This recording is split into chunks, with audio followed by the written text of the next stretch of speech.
আসসালামু আলাইকুম, স্বাগত জানাচ্ছি বিডি চ্যানেল 4 রাতের সংবাদে। সাথে আছে আমি লৌরা চৌধুরী। শুরুতে আলমগীর হোসেন সিটি সংবাদ শিরোনাম।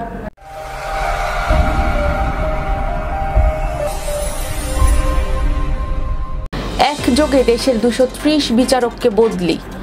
পাকুন্দিয়ায় ওয়েল মিলে হাত বিচ্ছিন্ন হয়ে নারীর মৃত্যু। হোসেনপুরে ঘুমের মধ্যে সাপের কামড়ে যুবকের মৃত্যু।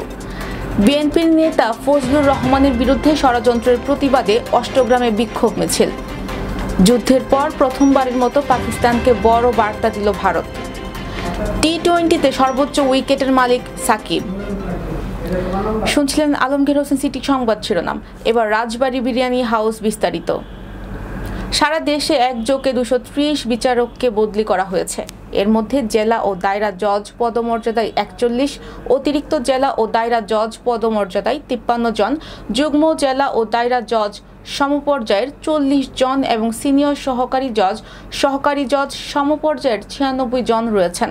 আজ এই বিষয়ে পৃথক 4টি প্রজ্ঞাপন জারি করেছে আইন, বিচার ও সংসদ বিষয়ক মন্ত্রণালয়। বদলি হওয়া বিচারকদের আগামী 3 দিনের মধ্যে বর্তমান পদের দায়িত্ব ভার অর্পণ করে অবিলম্বে নতুন কর্মস্থলে যোগদানের নির্দেশ দেওয়া হয়েছে প্রজ্ঞাপনে। এবার ম্যাপেল ইন্টারন্যাশনাল স্কুল স্থানীয় সংবাদ।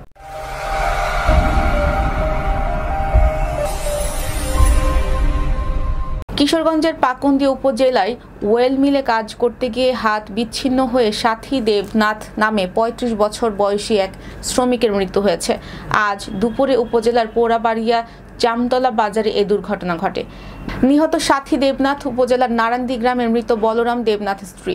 তিনি গত 2 বছর ধরে পোড়াবাড়িয়া জামতলা বাজারে অবস্থিত জিসান ওয়েল মিলে অপারেটর হিসেবে কাজ করছিলেন। জানা গেছে, সোমবার দুপুরে কাজ করার এক পর্যায়ে মেশিনে ওড়না পেঁচিয়ে হাত মেশিনের ভেতরে ঢুকে যায় ওই নারীর। পরে মেশিনে বন্ধ করে হাত বিচ্ছিন্ন অবস্থায় দ্রুত তাকে পাকুন্দিয়া উপজেলা স্বাস্থ্য কমপ্লেক্সে নিয়ে গেলে কর্তব্যরত চিকিৎসক তাকে মৃত ঘোষণা করে। মিলের মালিক আব্দুর রাজ্জাক ভুইয়া রুবেল বলেন, ঘটনাটি খুবই মর্মান্তিক। 2 বছর আগে ওই নারীর স্বামী মারা যান। আমার কাছে কাজ চাইলে তাকে অপারেটর হিসেবে নিয়োগ করি। কোনো দিনই এমন ঘটনা ঘটেনি। তার মৃত্যুতে গভীর শোক জানাচ্ছি। আমার পক্ষ থেকে পরিবারটির পাশে থাকার চেষ্টা করব। কিশোরগঞ্জের হোসেনপুরে ঘুমন্ত অবস্থায় বিষাক্ত সাপের কামড়ে মোহাম্মদ আকরাম নামের 23 বছর বয়সী এক যুবকের মৃত্যু হয়েছে। সোমবার রাত 1টার দিকে কিশোরগঞ্জ সৈয়দ নজরুল ইসলাম মেডিকেল কলেজ হাসপাতালে নিয়ে গেলে চিকিৎসাধীন অবস্থায় তার মৃত্যু হয়। এর আগে পরিবার 24 আগস্ট রাতের পর কোনো এক সময় উপজেলার গোবিন্দপুর ইউনিয়নের পশ্চিম গোবিন্দপুর বাজুপাড়া গ্রামে এ ঘটনা ঘটে। নিহত আকরাম উপজেলার গোবিন্দপুর ইউনিয়নের বাজুপাড়া গ্রামের সবুজ মিয়ার ছেলে। জানা যায়, পরিবারের দিবাগত রাত 11টার দিকে আকরাম তার নিজ ঘরে শুয়েছিলেন। হঠাৎ ঘুম থেকে উঠে পরিবারের সদস্যদের জানান, আমাকে ঘুমের মধ্যে কি যেন কামড় দিয়েছে। তাৎক্ষণিকভাবে পরিবার ও আশপাশের লোকজন তাকে দ্রুত স্থানীয় কবিরাজের কাছে নিয়ে যান এবং কবিরাজ এই রোগীকে সুস্থ করতে পারবেন না বলে জানিয়ে দেন এবং তাকে দ্রুত হাসপাতালে নিয়ে যাওয়ার পরামর্শ দেন। বিএনপির চেয়ারপারসনের উপদেষ্টা এবং বিশিষ্ট রাজনীতিবিদ বীর মুক্তিযোদ্ধা অ্যাডভোকেট ফজলুর রহমানের বিরুদ্ধে জামায়াতের ইসলাম ও এনসিপির পক্ষ থেকে ছড়ানো মিথ্যা অপপ্রচারের প্রতিবাদে অষ্টগ্রাম উপজেলা বিএনপি ও এর অঙ্গ সহযোগী সংগঠনগুলোর নেতাকর্মীদের সাথে নিয়ে উপজেলা বিএনপির সিনিয়র যুগ্ম সাধারণ সম্পাদক নিজামুর হক নজরুলের নেতৃত্বে এক বিক্ষোভ মিছিল অনুষ্ঠিত হয়েছে। আজ বিকেলে অষ্টগ্রাম হেলিপ্যাড মাঠ থেকে শুরু হওয়া মিছিলটি অষ্টগ্রাম বড় বাজার প্রদক্ষিণ করে মুক্তিযোদ্ধা ভবনের সামনে গিয়ে এক সংক্ষিপ্ত সমাবেশের মাধ্যমে শেষ হয়। বিক্ষোভ সমাবেশে বক্তব্য রাখেন অষ্টগ্রাম উপজেলা বিএনপির সিনিয়র যুগ্ম সাধারণ সম্পাদক মোহাম্মদ নিজামুল হক নজরুল এবং উপজেলা স্বেচ্ছাসেবক দলের সচিব জুবায়ের হাসান ইয়ামিন। বক্তারা বলেন, অ্যাডভোকেট ফজলুর রহমান একজন সৎ, নির্ভীক ও আদর্শবান রাজনৈতিক।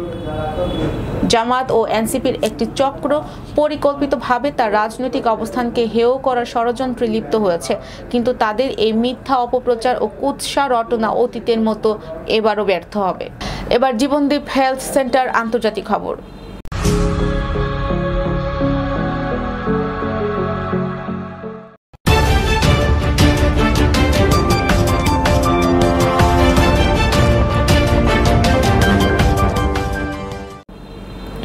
কাশ্মীরের পেহেলগাঁওয়ে সন্ত্রাসী হামলার জেরে গত মে মাসে যুদ্ধে জড়িয়ে পড়ে ভারত ও পাকিস্তান।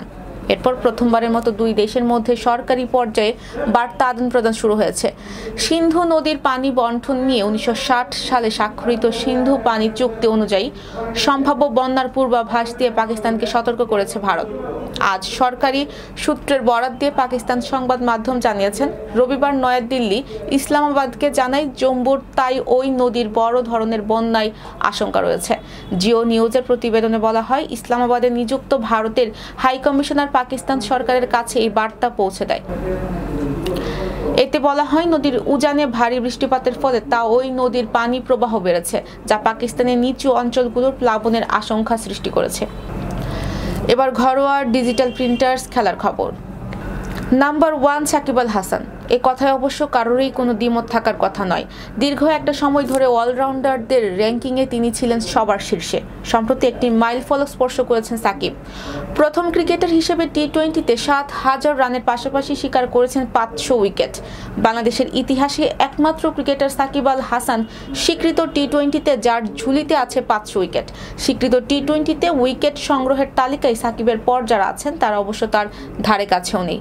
ক্রিকেটের সংক্ষিপ্ত ফরম্যাটে সর্বোচ্চ উইকেট শিকারীর তালিকায় সাকিবের পর আছেন মুস্তাফিজুর রহমান। আন্তর্জাতিক টি-20তে এখন পর্যন্ত তার উইকেট সংখ্যা 139। স্বীকৃত টি-20তে মোট 362 উইকেট শিকার করেছেন বাঁহাতি এই পেসার।